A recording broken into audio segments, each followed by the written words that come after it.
What was it about wrestling that just got you hooked at a young age? Dude, I don't know because before that, okay, so before that, I was into like comic books, Star Wars.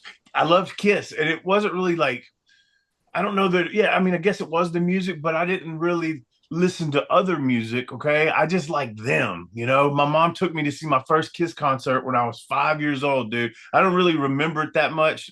I mean, I have a visual, but at that age, it's hard to remember. But I'd seen them. Took me a lot of times after that, growing up.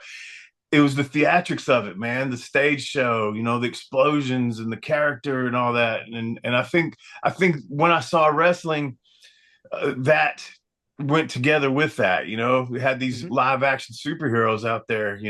So I think that was the connection for me.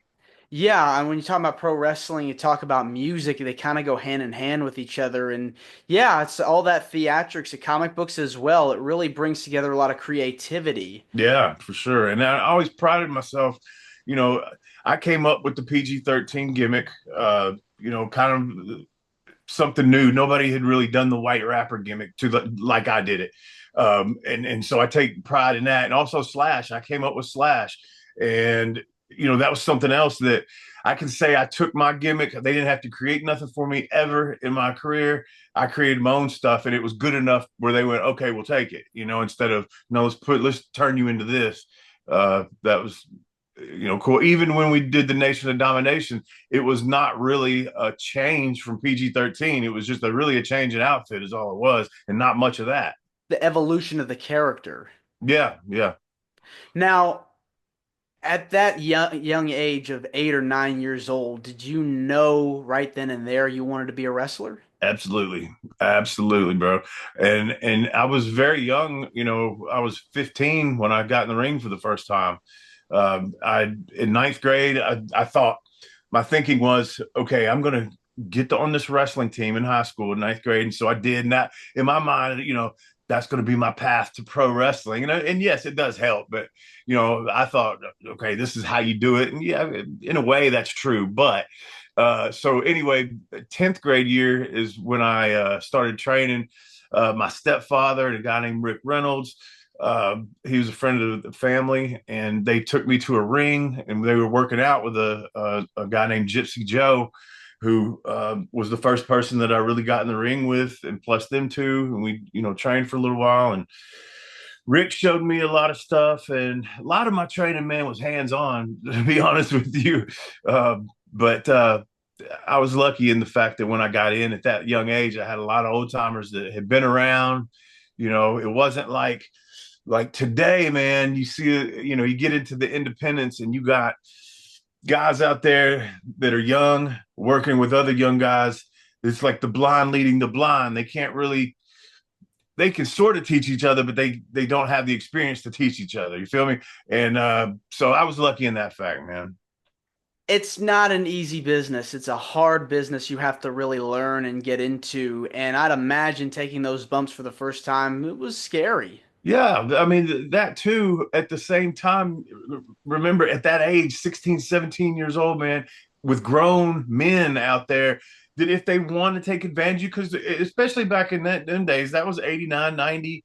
I mean, there's guys that are just mean, and they'll take advantage of you, or they're trying to toughen you up, which I believe in that. You got to be tough. I mean, the business has changed a little bit, but I appreciate some of the, ass whoopings I kind of got. I needed that to toughen me up for what was to come.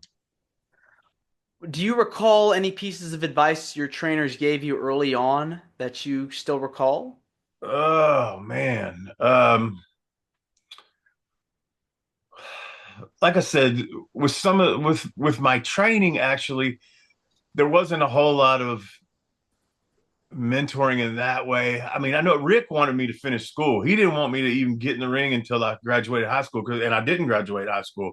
I ended up getting a GED later in life, but I quit school once I found out that I was good enough in the wrestling business to stay booked 3 or 4 days a week. I was like, peace.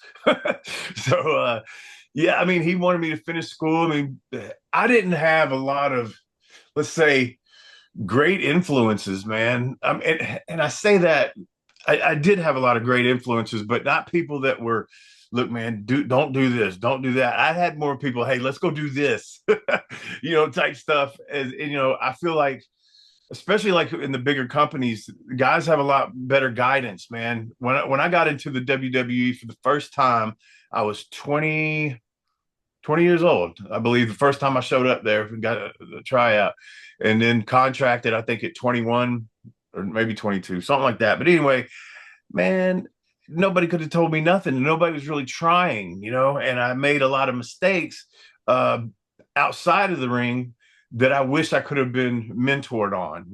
I look back on it and I feel like that's where the business has changed in a good way. Of that, I think people are more, there's not as many party guys anymore as there was back then, and you can get lost in that direction, especially a kid coming up that didn't have, uh, I had a stepfather, but I didn't have a father, and so a lot of these guys in the wrestling business, that I was looking up to, eh, I looked at them like father figures, and they may or may not have been setting the greatest examples for me outside of the ring. You feel me? Yeah, I mean it's hard because you're young, you're just getting into something for the first time, you don't know anybody. Yeah. But the cool thing about wrestling is you do have those friends. You do have the Oh people yeah. that you can rely on and count on and care about, and there is a lot of camaraderie. Oh man, yeah, yeah. To this day, I mean, if you just like, I talk to guys doing my podcast, and we kind of just continued it. But doing my podcast, I've had guys on that I never met, I never wrestled, but we became friends just from the podcast, and then like talk all the time on the phone outside of that. Just because you're a wrestler, I know who you are, you know who I am. We might not have met, but we're brothers.